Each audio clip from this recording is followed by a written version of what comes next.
ರೂಪಾಯಿಂದ ನಮ್ಮ Kolar gold field ಅಲ್ಲಿ ಸೈಕಲ್ ಸಿಗ್ತಾ ಇದೆ ಅಂತ ನಂಬ್ತೀರಾ? ಹೌದು. ಸುತ್ತಮುತ್ತ ಹೈಲೈಟ್ಸ್ ಅಂತ ನೋಡೋದಾದ್ರೆ upcoming helicopter manufacturing facility in Vemagal ಕೂಡ ಬರ್ತಾ ಇದೆ. ವಿಶೇಷವಾಗಿ ಕೆಜಿಎಫ್ ಗೋಲ್ಡ್ ಮೈನಿಂಗ್ ಕೂಡ ರೀಸ್ಟಾರ್ಟ್ ಆಗ್ತಿದೆ. ಇನ್ನು ಅಮ್ಯುನಿಟೀಸ್ ಅಂತ ನೋಡೋದಾದ್ರೆ ನಮ್ಮ ಲೇಔಟ್ ಅಲ್ಲಿ 24/7 water supply, electricity supply, sewage system, drainage system ಜೊತೆಗೆ 40 ಫೀಟ್ ಸಿಸಿ ರೋಡ್ ಕೂಡ ರೆಡಿ ಆಗಿದೆ. ಇನ್ನು ಸ್ಟ್ಯಾಂಡರ್ಡ್ ರೆಪ್ಯೂಟೆಡ್ ಸ್ಕೂಲ್ಸ್, ಕಾಲೇಜಸ್ ಜೊತೆಗೆ ಹಾಸ್ಪಿಟಲ್ಸ್ ಅಂತ ಬಂದ್ರೆ Shri Narayani hospital, R N. Jalappa hospital ಹಾಗೆ ಮಲ್ಟಿ ಸ್ಪೆಷಾಲಿಟಿ ಹಾಸ್ಪಿಟಲ್ಸ್ ಕೂಡ ನಮ್ಮ ಲೇಔಟ್ ಸುತ್ತಮುತ್ತ ಇದೆ. ಈ ಒಂದು ಲೇಔಟ್ ಹೆಸರು ಬಂದು ನಮ್ಮ ಅಸೆಟ್ ಸ್ಕ್ವೇರ್ ಅವರ ಅಸೆಟ್ಸ್ ವಿಎಂ ಶ್ರೀವಾರಿ ಸಿಟಿ.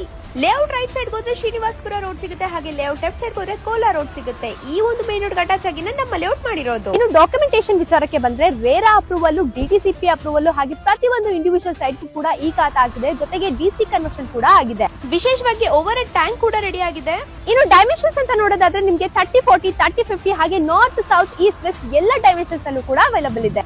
ಅಲ್ಲಿ ನೋಡಿ, ಆ ಮನೆ 30,000 ರೂಪಾಯಿ, ಈ ಮನೆ 50,000 ರೂಪಾಯಿ, ಆ ಮನೆ 70,000 ರೂಪಾಯಿ ತಿಂಗಳಾಗಟ್ಲೆ ಬಾಡಿಗೆ ತಗೋತಿದ್ದಾರೆ. ಅದು ಆಪೋಸಿಟ್ ಅಲ್ಲಿ ಇರುತ್ತೆ ನಮ್ ಲೇಔಟ್. ನಮ್ ಲೇಔಟ್ ಅಲ್ಲಿ ಏನಾದ್ರು ನೀವು ಸೈಟ್ ನ ತಗೊಂಡು ಮನೆ ಕಟ್ಟಿ ಬಾಡಿಗೆ ಬಿಡ್ತೀರಾ ಅಂದ್ರೆ ತಿಂಗಳಾಗಟ್ಲೆ ಲಕ್ಷಾಂತರ ರೂಪಾಯಿ ರೆಂಟಲ್ ಇನ್ಕಮ್ ನ ಪಡ್ಕೋಬಹುದು. ಇನ್ನು ಪ್ರೈಸ್ ವಿಚಾರಕ್ಕೆ ಬಂದ್ರೆ ನಾವು ನಿಮ್ಗೆ ಕೋಟ್ ಮಾಡ್ತಿರೋದು 2299 per square ಗೆ. ಆದ್ರೆ August 15th ಇಂಡಿಪೆಂಡೆನ್ಸ್ ಡೇ ಪ್ರಯುಕ್ತ ಯಾರೆಲ್ಲ August 16th ಒಳಗಡೆ ಬಂದು ಸೈಟ್ ನ ಬ್ಲಾಕ್ ಮಾಡ್ಕೊಳ್ತೀರಾ per square feet ಗೆ ಕೇವಲ 1999 ನಾವು ನಿಮ್ಗೆ ಕೋಟ್ ಮಾಡ್ತಿದೀವಿ. ಸೊ ಯಾರೆಲ್ಲ ಬೇಗ ಸೈಟ್ಸ್ ನ ಬ್ಲಾಕ್ ಮಾಡ್ಕೊಳ್ತೀರಾ ಅವರೆಲ್ಲರಿಗೂ ಕೂಡ ಈ ಆಫರ್ ಸಿಗುತ್ತೆ.